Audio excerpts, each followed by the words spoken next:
Omid Scobie takes aim at cold Kate in first bombshells from new book as it's released in Australia. Biographer claims princess ignored Meghan's cries for help and jokingly shivered at the mention of her sister-in-law's name.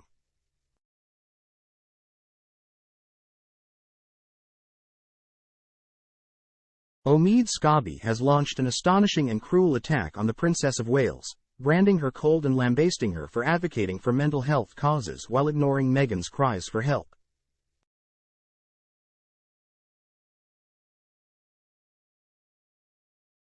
Harry and Meghan's cheerleader-in-chief took aim at Kate in his new book Endgame, which has been published in Australia, claiming she shivers whenever Meghan's name is brought up and hasn't spoken to her since 2019.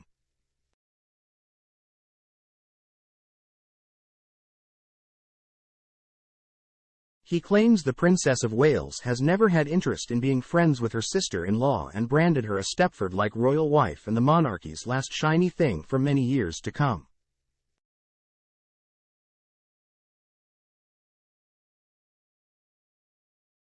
At the very least, the institution ignored Meghan when she was in pain. It's a dismal record, and with William now openly claiming his mother was essentially too paranoid to speak the truth, it proves the institution still operates under the principle that women not born into the family are, ultimately, disposable.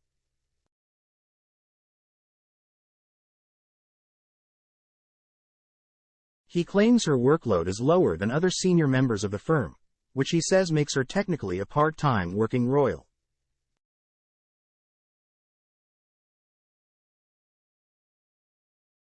Kate started carrying out official royal engagements in 2011, the year she married Prince William.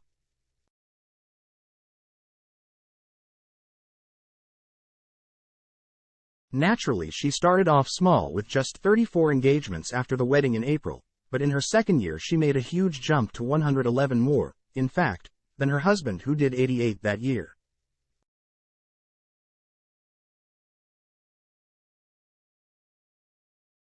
In 2013, 2015 and 2018, the number of engagements naturally took a dip while she was on maternity leave, but she's added more and more engagements every year since, with a total of 138 last year.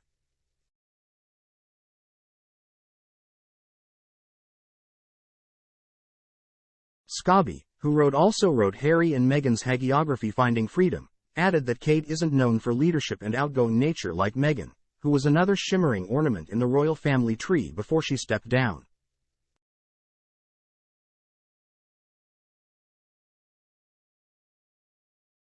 This, according to Scobie's recollection, meant coverage of Meghan's engagements during her short time as a working royal were far less about fashion choices and more about her work or her role in the firm.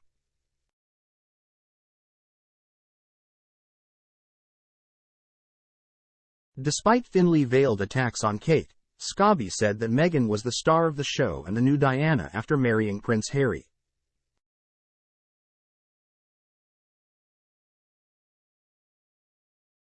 He believes that Harry and Meghan made the Cambridges look a little dull as they'd shown the world how to be modern royal during their short time as working royals.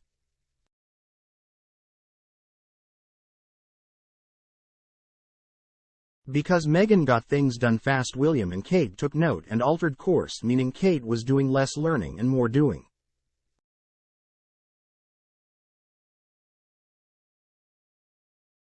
He added that despite Meghan and Kate having nothing in common, they could have made things work in those early days if there was peace between the warring Windsor siblings.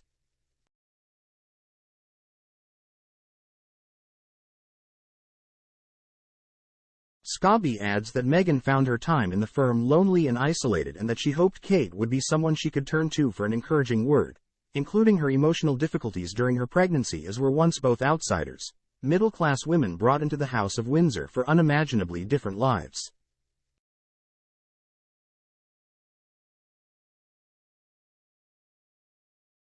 Kate, Scobie claims, was uninterested in forming this kind of bond, as she can be cold if she doesn't like someone, and wasn't a fan of Meghan.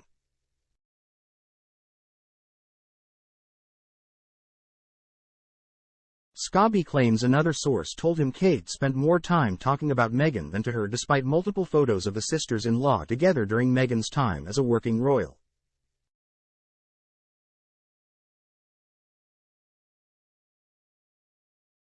This is a side of Kate that rarely gets written about. Advocating for mental health causes, the mental health of mothers, for that matter.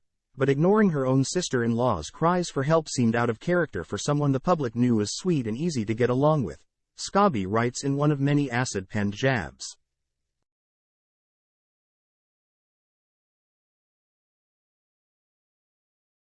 He added that Kate watched on in silence as stories were published about Meghan making her cry, and that she now shivers when her name is brought up.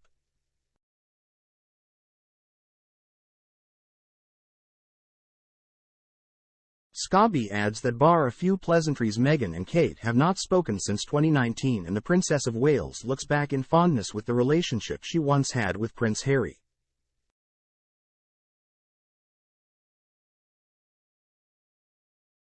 Scobie also claims that Megxit saw the birth of Kate 2.0, where she became more approachable and appeared of the Happy Baby, Happy Mum podcast.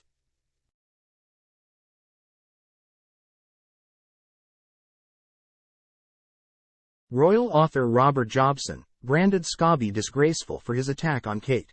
Speaking to FEMAIL, he said, "I know Omid Scobie personally.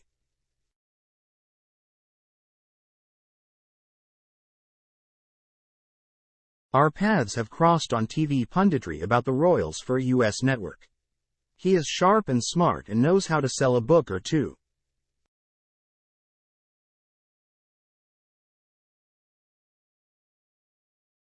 His last book, Finding Freedom, trashing the royals while claiming it spoke for Harry and Meg, sold bucket loads.